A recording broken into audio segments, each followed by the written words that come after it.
कलश को खाली करना चाहते हैं तो उस कलश के पानी को किसी पेड़ में या केले के पेड़ में डाल देना चाहिए, है जानते हैं। और फिर उस कलश को महाराज जैसे मत उस कलश को बढ़िया धोना चाहिए, बढ़िया उसको सुखाना चाहिए धूप में, और सुखाने के बाद उस कलश में गेहूं डालना चाहिए, और गेहूं डालने के बाद उस कलश में जो नारियल रखा रहता है उस नारियल को भी रखना चाहिए, और आप उस कलश को रसोई में रखिए।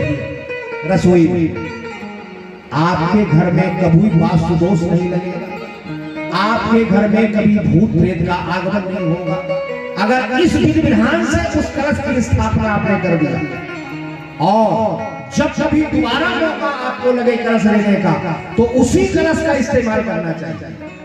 अब आप कहेंगे महाराज जो अनाज पड़ा तो कहां जाए, तो जानते हैं उस कलश में जो अनाज है, गेहूं है, उस अनाज को गाय को खिला देना चाहिए या किसी जानवर को खिला देना चाहिए, और फिर उस कलश को धोना चाहिए। धोने के बाद उस कलश में थोड़ी गंगा जल डालना चाहिए, फिर पानी भरना चाहिए, और महाराज वही नारियल उसमें स्थापित कर देना चाहिए, आम के पत्ते लगाना चाहिए, और फिर वही कलश आपके दोबारा काम में आएगा। और उस कलश का उपयोग इतने दिनों तक करना चाहिए, आपके घर में कोई पूजा पाठ हो या शोभा यात्रा हो, उस कलश का उपयोग इतने दिनों तक करना चाहिए कि जब तक वह कलश खंडित ना हो जाए तब तक करते रहना चाहिए।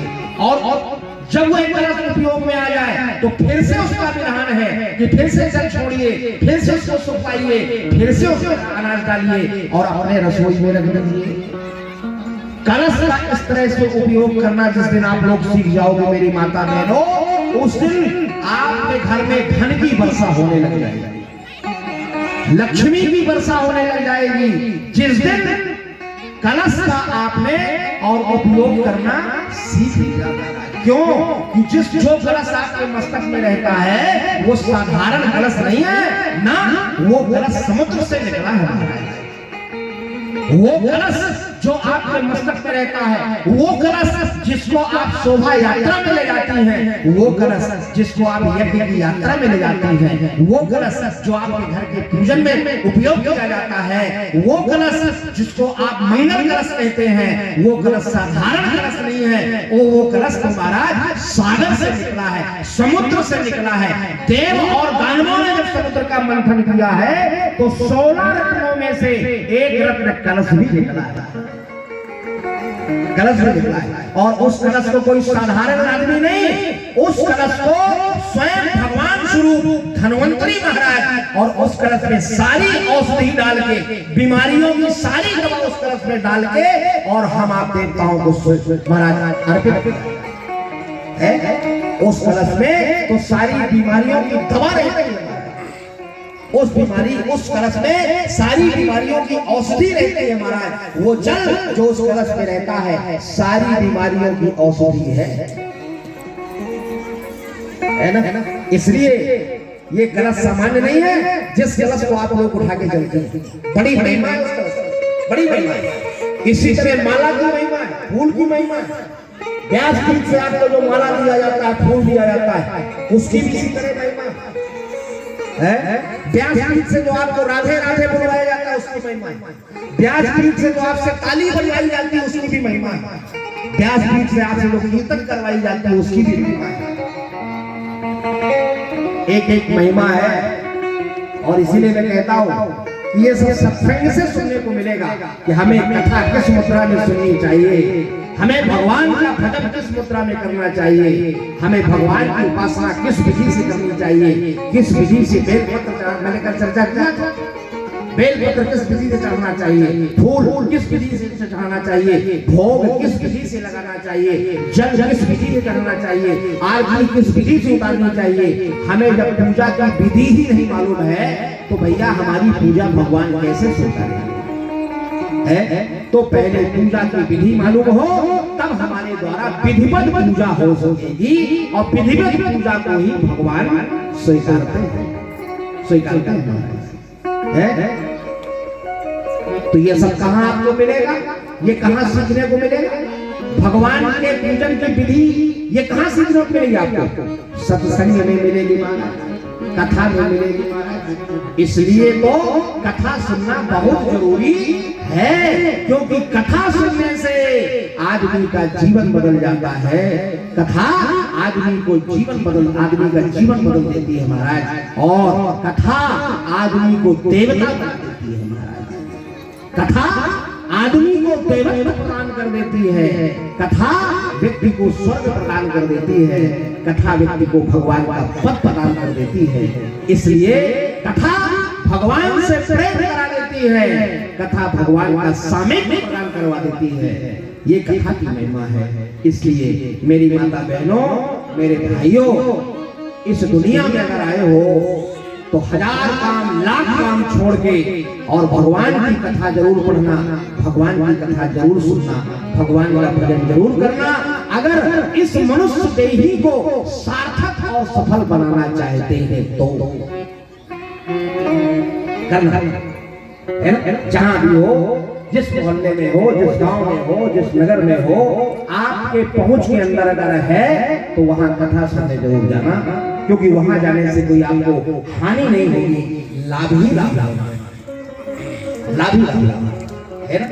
इसलिए भैया आपके जीवन में ये व्यसन होना चाहिए। किसका व्यसन? कथा सुनने का व्यसन होना चाहिए।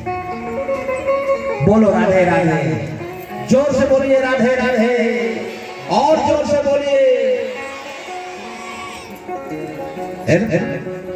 भगवान का विवाह है, जामवती के साथ हुआ, सत्यभामा के साथ हुआ, मित्रविंदा के साथ हुआ, भद्रा के साथ हुआ, कालिंदी के साथ हुआ, और इस तरह से महाराज लक्ष्मण के साथ हुआ।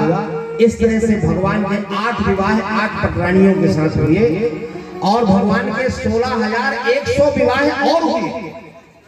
तो इस तरह 16,100 रानियां और 8 पटरानियां भगवान के जीवन में आई।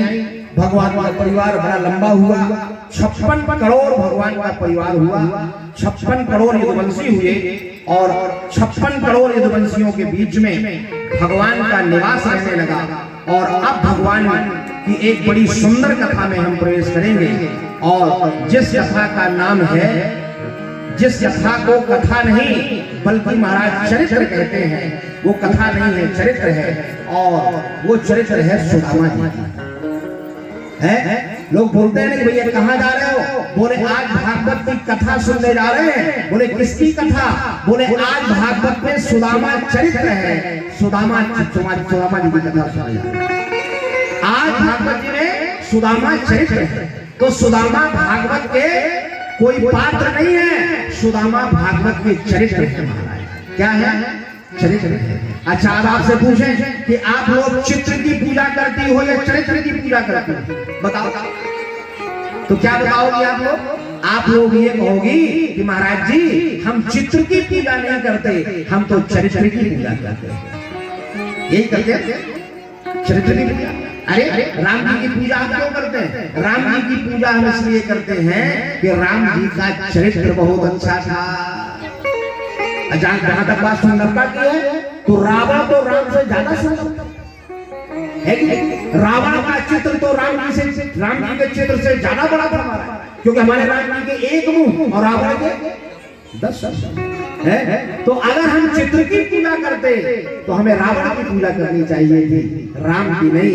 तो हम चित्र की पूजा नहीं करते, हम किसकी पूजा करते हैं? हम चरित्र की पूजा करते हैं। इसलिए भैया कथा सुनने से चरित्र का निर्माण होता है, चरित्र का निर्माण होता है। आपके जीवन से एक बार सोना चला जाए, वो मिल जाएगा, दोबारा अपने परिश्रम से आप सोना अर्जित कर सकती हो। आपके जीवन से एक बार पैसा चला जाए, वो मिल जाएगा, आप दोबारा अपने श्रम से अर्जित कर सकती हो।